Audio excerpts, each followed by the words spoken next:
মঙ্গলবার সাত সকালে জলপাইগুড়ি শহরের দিনবাজারে দুর্ঘটনা। অল্পের জন্য বড় সড় দুর্ঘটনার হাত থেকে রক্ষা পেল এক বাইক আরোহী সহ আরও একজন।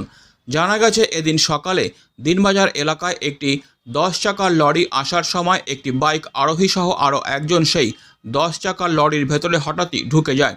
এরপর কোনো মতে এলাকার বাসিন্দারা সেই বাইক আরোহী সহ আরেকজনকে উদ্ধার করে। তারপর আহতদের চিকিৎসার জন্য হাসপাতালে পাঠানো হয়।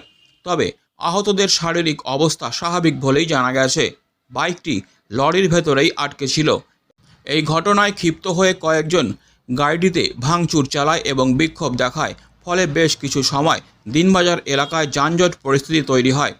অবশেষে সেই বাইকটিকে লরি থেকে টেনে বার করে এলাকার দোকানদারেরা। ঘটনার পর অনেকেই অফ ক্যামেরায় জানান, শহরের ভেতরে বড় গাড়ি ঢোকা বন্ধ করা উচিত পুরসভা ও প্রশাসনের। কারণ এর ফলে শহরে একদিকে যেমন দুর্ঘটনার সম্ভাবনা কমবে, পাশাপাশি পুরসভার রাস্তা পানীয় জলের পাইপের ক্ষতির সম্ভাবনাও থাকবে না। তারা জানান, জাতীয় সড়ক আর পুরো সড়কের সহন ক্ষমতা ভিন্ন।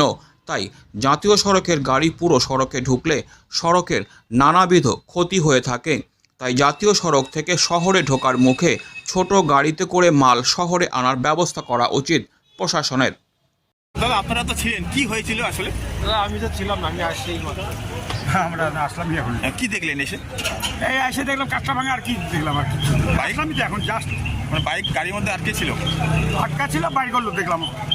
আসলামই জাস্ট এখনই বাইশ থেকে। হসপিটালও ভর্তি শোনা গেছে। দেখিও না কে মারছে না মারছে কিছু দেখি। পরিস্থিতি কেমন এখন?